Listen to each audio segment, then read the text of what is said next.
In this video, I'm going to show you how to turn off auto dubbing on YouTube mobile. Now for this demonstration, I'm using an Android device, but you can follow on if you are on a iOS. So from here, go ahead and open up YouTube. Now find that video that you'd like to turn off auto dubbing for. So what I've done, I've just searched for Mr. Beast. I'm going to type in Mr. Beast.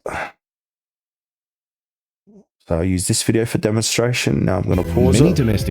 Now from here, you want to go ahead and play the video just for a second or two. And then while the video is playing, tap the video to bring up the controls. Now on the top right-hand corner of the page, we've got a gear icon. Click onto the gear icon and more settings are going to appear below that. Now from here where it says audio track, so this is pretty much audio dubbing. So go ahead and click onto that. And now you can go ahead and change your audio track.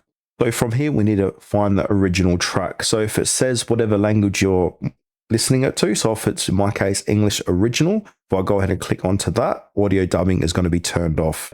Then from there, close the settings and resume your video.